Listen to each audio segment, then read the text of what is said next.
အားလုံးပဲမင်္ဂလာပါကျွန်တော်ပြောပြပေးခြင်းတဲ့အကြောင်းအရာကတော့လက်စစ်မီအားတွေထိုးကျလာတဲ့အခါကျရင်ဘာတွေဖြစ်လာနိုင်လဲကျွန်တော်တို့အခုကအိမ်သုံးလက်စစ်မီအားကပုံမှန်ဆိုလို့ရှိရင်230ကနေ180အတွင်းမှာဆိုရင်တော့ဘာမှတိတ်ပြဿနာမရှိဘူးပေါ့နော်အဲ့လိုမျိုးပဲ180အောက်မှာကျွန်တော်တို့ကအသုံးပြုလာမယ်ဆိုရင်ဥပမာ induction လုပ်တွေဖြစ်တဲ့မော်တာလိုဟာမျိုးတွေဥပမာရေစက်ပေါ့နော်ဒီကောင်မီအားကျနေတဲ့အချိန်မှာကျွန်တော်တို့ကဖွင့်မိမယ်ဆိုရင်မော်တာက low brake ဝင်ပြီးတော့မော်တာလောင်သွားမယ်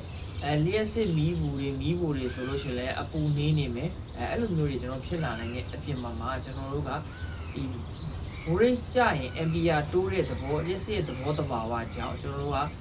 ကျိုးတွေကသေးနေမယ်ကျိုးတွေကပါနေမယ်ဆိုလို့ရှိရင် ampere တွေထိုးတက်ပြီးတော့ wire ကျိုးတွေပျက်စီးပြီးတော့အိမ်တွေမီးလောင်နိုင်တဲ့ဒီဖြစ်နိုင်တယ်ပေါ့နော်အဲ့ဒီအတွက်ကိုကျွန်တော်ဒီမီးအားကလည်းကျွန်တော်တို့မီးအားကလည်းအရေးကြီးတဲ့